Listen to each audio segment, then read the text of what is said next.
Hi guys, good morning, good morning, good morning sa mga nasa Amerika. Good evening para sa mga nandito. Gusto ko lang i-share itong story na to, itong experience na to sa inyo hanggat fresh pa at fresh pa at early pa sa aking damdamin so that I can elaborate more kung ano ba talaga yung nangyari sa aking Saudi flight 870 from Jeddah to Manila, living at 5 o'clock in Jeddah time and arriving here. Expected arrival is 8:50, but we were able to arrive sooner before that at around 7:30 in the evening, April.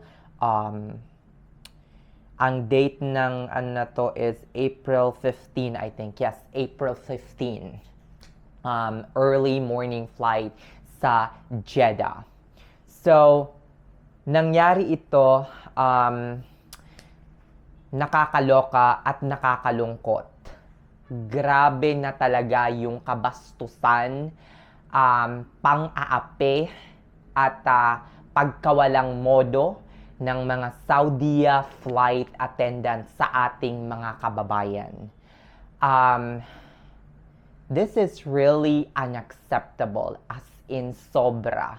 Kasi napaka-sarcastic sumagot, napaka-pabalang, considering ng karamihan ng mga passenger on the said flight, SB870, is mga umrah from the Philippines, yung mga umrah group from the Philippines.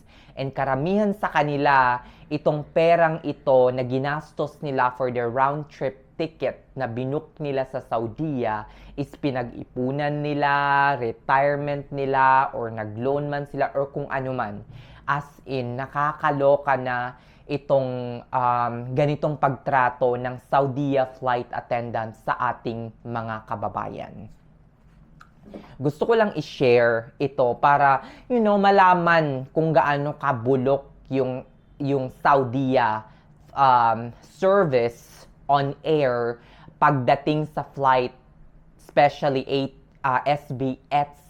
S70 from the Middle East going to Manila. Kasi wala naman akong naging problema on my flight from Jeddah to Washington, Jeddah to New York to Bangkok, Jeddah to Jakarta.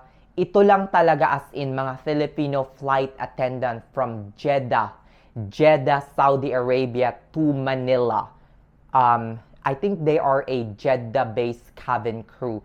Nakakaloka mga Inday.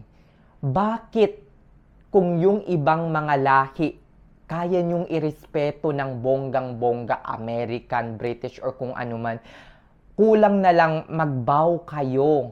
Pero, yung sarili ninyong kababayan, sarili ninyong lahi, hindi nyo kayang irespeto. Kaya tayo hindi nire-respeto sa ibang bansa dahil na rin sa ugali nating mga Pinoy. Kasi, kung sino pa yung kababayan mo na umangat or naging flight attendant or kung ano man, siya pa yung mang-aapi, manghuhusga at mangmamaliit sa'yo. Kagaya ng mga flight attendant na to. Alam nyo, bigyan ko kayo ng example sa nangyari sa flight. Grabe, unang-una pa lang, sa pagsusuot pa lang ng seat belt, mga flight attendant nagra-rounds na ganyan. Ano ba, sir? Paano na tayo? Paano na to? Pa-take off na tayo, hindi nyo pa sinusuot yung seat belt nyo. Kapag may nangyari sa inyo, kami na naman yung sisisihin nyo, mga ganon. Pwede namang i-explain ng maayos, hindi yung pasigaw at pabalang. Nakakaloka talaga as in sobra. Pangalawa na example, yung isang pasahero nag-attempt siya na i-turn on yung aircon. Nasa tapat na yung Saudiya flight attendant ha. Tapos naka-on na yung seatbelt, lahat-lahat. Sabi niya ganun, pwede namang sabihin ng mahinahon. Or pwede namang iganyan niya lang yung kamay niya. Pwede niya namang i-turn on na yung AC. Or buksan ng AC katapat ng lalaking iyon. Pero ang sabi is, pwede niyong gawin yan, sir. Kayo, pwede niyong gawin yan. Pwede niya namang itapat na lang yung kamay niya tapos buksan niya pagkadali-dali. Or kung ayaw niya man na parang inuutos-utusan siya, sabihin niya Sir, pwede kayong tumayo para iyan. Pero wag naman yung pa-sarcastic, pabalang, at nakakalokang pagsagot-sagot. Grabe as in. Napakabastos. Kung bibigyan mo on a scale of 0 to 10, ang mga Saudiya, Jeddah-based cabin crew from Jeddah to Manila, flight attendant, bibigyan mo ng 0 pagdating sa respeto. Nakakaawa ang mga umrah. As in. Nakakaawang sigaw-sigawan mo, ang tanda na. Grabe. As in. May mga iba na, may isa pa, parang, may isa pang example. Ito pa. May isang matanda, understandable naman siguro, matanda na, hindi niya na matandaan yung upuan niya. Tapos dadaan yung Saudi cabin crew. Imbis Saudiya cabin crew na female. Kababayan natin ha, imbis na tulungan, alam nyo kung anong sinabi sa Saudiya sa passenger? Bakit? Bakit? Ang sinabi is, saan ba talaga kayo nakaupo? Pwede namang sabihin, Ma'am, tulungan ko po kayo. Saan kaya kayo nakaupo? May kilala ba kayo dito? Sa mga dito, banda dito? Baka dito kayo nakaupo. Mga ganun, hindi yung parang, ano ba? Saan ba kayo talaga nakaupo? O diba? Grabe talaga as in sobra yung kabastusan mga Inday. Pagdating naman sa pagkain, ganun din. Wala akong halos naging problema sa mga Saudi flight attendant na to kasi hindi naman ako panay request. Pero, yung mga iba, naintindihan ko naman yung iba sa kanila. May mga mangilan-ngilan namang mababait.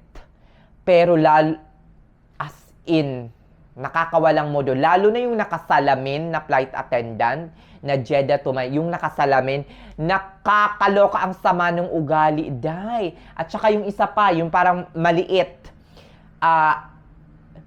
Pupunta ako dyan, sabi niya gano'n. Pupunta ako dyan, later. Hindi naman pwede, day, wag naman siguro. Hindi naman siguro nagbayad ng malaki, kumuha at humugot sa kanilang savings na pinaghirapan ng siguro 2 taon, 3 taon, 1 taon para lang may maipang flight, may maipambayad na ticket. Pinaghirapan ng 5 taon, 4 na taon, ang kabayaran, iinsultuhin mo lang. Bigyan naman po natin yung mga kababayan natin, yung mga kalahi natin ng magandang serbisyo, tamang respeto. Hindi naman sila nag-e-expect ng mga first class service, hindi naman sila nag-e-expect ng mga ng business class service sa inyo, bibigyan nyo ng food na pang business class. Hindi naman ganun. Ang hinihingi lang po nila ay respeto.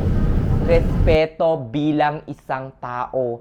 Kasi mismo yung katabi ko, sabi kong ganito ba talaga pag Jeddah to Manila, pag ganitong umrah season? Sabi niya, uy, ganito talaga yan. Sabi niya ganito. Ayoko ng pangalanan. Ganito talaga, as in, nung pumunta kami ng Jeddah from Manila, ganun din as in, ang susungit ng mga cabin crew day at pabalang din sumagot. Sabi ko, hindi ito tama mga Inday. Dapat ma-stop na talaga ito, day. Nakakaloka, sobra.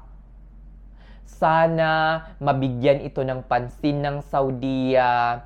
Kasi ang mga Pinoy, ang mga flight attendant na female flight attendant, mababait sila sa mga ibang lahi. Pag Briton ang kaharap, pag Amerikano ang kaharap, pag pupunta ng Western countries na flight, galing New York, papuntang Jeddah, mababait. nakangiti with full makeup, ganda-gandahan mga lola mo, bait-baitan. Pero, kapag Jeddah to Manila, Pilipino, kababayan nila yung kaharap nila, walang respeto. Yung parang sasabi, sino ka ba? Yung kung makatingin sa'yo na parang, sino ka ba? Who do you think who you are? Mga ganun, nakakaloka day. As in, kababayan mo pa ang hindi mo bibigyan ng respeto. As in, ayan, magsisingit ako ng pakonti-konting clips. Baka naman sinabi ninyo is gawa-gawa ko lang ito at hindi talaga ako nag-flight sa Saudiya. 'Di ba? Ayan mga Inday, dito ko natatapusin ang video na to. Hanggang sa muli mga Inday, magkita-kita ulit tayo sa aking next vlog. Babush!